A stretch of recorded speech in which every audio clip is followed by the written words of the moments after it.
Education is arguably our most important issue when discussing the future of America and its children. As Jefferson said it, I look to the diffusion of light and education as the resource most to be relied on for ameliorating the condition, promoting virtue, and advancing the happiness of man. America, as of late, since No Child Left Behind and curriculums such as Common Core have indeed fallen behind the rest of the world, but President Trump has bold new ideas to turn this around. And one other thing I'll be doing very early in the administration is closing up the Department of Education in Washington, D.C., and sending all education and education work and needs back to the states. We want them to run the education of our children because they'll do a much better job of it. Not only that, he plans to defund universities who promote a leftist indoctrinatory agenda. After the radical riots and protests in the name of Hamas, the kids at the elite universities are certainly not all right. Will these bold moves work? Joining us now, Dr. Carol Swain. She was a law professor. She served as an advisor on President Trump's 1776 commission, author of The Adversity of Diversity, How the Supreme Court's Decision to Remove Race from College Admissions Criteria Will Doom Diversity Programs. A great read. Dr. Swain, welcome back. Well, thank you so much. And I'm very excited about the changes that are being proposed for higher education as well as K through 12.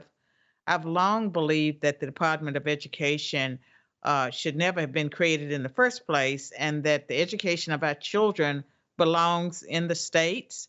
It should be handled at the state and the local levels.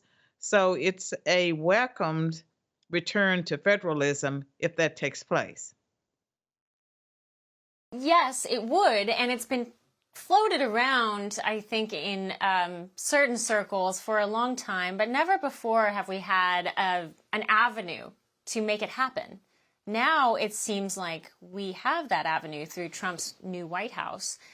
But how would it realistically work? What do you predict would happen, say, if we give education back to the blue states? Does that just give them free rein to go even further into their indoctrinal styles? Or is there going to be some kind of balancing out as we go more local? I think the federal government needs to take its hands off the situation. And when it comes to the blue states, the men and women who live in blue states, I'm talking about the regular people, they have common sense. They love their children. If they have them in public schools, they know that the public school system is not working. And so I would expect parents to rise up and police the situation better. And if it gets out of hand, parents who are unhappy with public education, they can vote with their feet. They can homeschool, or they can send their children to classical education schools or private academies that are not so woke. I think that returning it to the states will result in better education. I think about my great-grandchildren. I took one out of the public schools, and I'm financing a private school education at a Christian school. But for the most part, there are children who are trapped in government schools, and what is coming from the Department of Education is poison as far as I'm concerned. It really is. I really hope that that the beast that is the DC bureaucracy won't throw up too many hurdles to dismantling this, because I think it'll be a huge step forward for America's children. Yes, and one of the things that's concerning me today is that President-elect Trump cannot count on Republicans to have his back. And we saw the result of the Senate leadership election. And even though President Trump did not come out and endorse a particular candidate, it was pretty clear that he preferred the more conservative of the three. And he didn't get that choice. And I remember 2018 when the Republicans had the House, they had the Senate, they had the presidency. They got almost nothing done, absolutely nothing, chaos. And so until there is strict party discipline, among Republicans, I don't see how you can have the change that the American people voted for.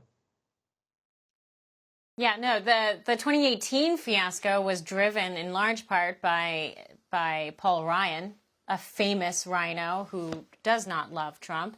And these two, I mean, now Senator Thune, lots of question marks around him about his loyalty to the America First movement. It's certainly revelatory that the lawmakers did not quite seem to listen to the mandate from the American They did people, not care. the popular They did. vote. As long as they can do secret ballots, they can work against the American people. They can undermine the will of the people. And secret ballots ought to be banned. And when it comes to Mike Johnson, he's not someone that would be high on my list of conservatives. He talks a good biblical game. You know, he can quote scripture, but he doesn't follow through. And so I'm concerned about that.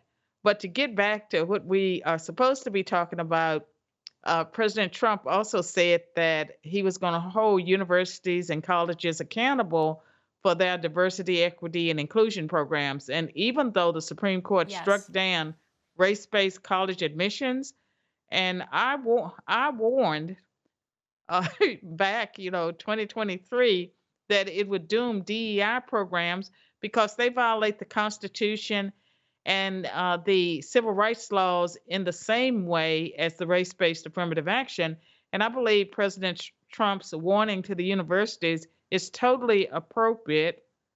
I believe that we can have diversity without discrimination, and that all we have to do is go back to the original intent of the Civil Rights Act of 1964 and its amendments, its statutory amendments, and the Equal Protection Clause of the Constitution, and go back to an America where people were incentivized to work hard, a merit-based system. And if you argue that racial and ethnic minorities can't compete in such a system, that is a racist position to take. And colleges and universities, by lowering the standards for some racial and ethnic minorities, they have not made education better. They have made it much worse. And we can talk about Claudine Gay, the former president of Harvard University, how she was, promoted up based on work that was mediocre, and later we found out that 3/4 of it was plagiarized. They created that person because they were so much into bean counting and picking people who had the right pedigree. Look at Kamala Harris. The diversity, equity, and inclusion industry has not been great for women or for racial and ethnic minorities. We need to go back to a merit-based system. Is DEI on the way out? Is this actually the death knell, the last election that we just watched? Is it going to conclusively close that door, or is it going to find a way to survive? Well, Forbes magazine published an article that I read today. I'm not sure it was released today, but it says that they would find a way to redefine themselves and continue doing what they've been doing. Yeah. And they'll certainly try. The American people have to be ever vigilant. And I think it's important that President Trump said that they would enable people who have been victims of discrimination to sue. And when I go out and I speak about diversity, equity, and inclusion, and I talk about alternatives to it, I encourage victims of discrimination, whether they are men or Christians in some cases, or white people, that they have civil rights, that under our Constitution, it protects all persons, and that they need to learn how to document discrimination when they witness it.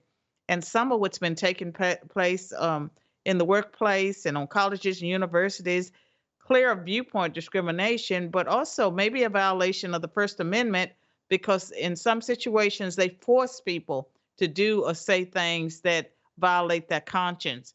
That if you don't go along with whatever they're celebrating at a particular time, you put yourself at great risk. And you may be forced to participate in a sensitivity training, forced to say things you don't believe. Right. And I think that that needs to be brought under control. It looks like we are entering a new age, but as you say, we must stay vigilant at the local level, at the federal level, as as spectators of Capitol Hill, looking at those lawmakers who have a clear mandate. They now need to act out that mandate. So, Dr. Carol Swain, always a pleasure to visit with you. Thank you so much for the time. Thank you. Coming up, our viewers peer into their crystal balls and share what the future holds. It's time now for Mark My Words. Up next.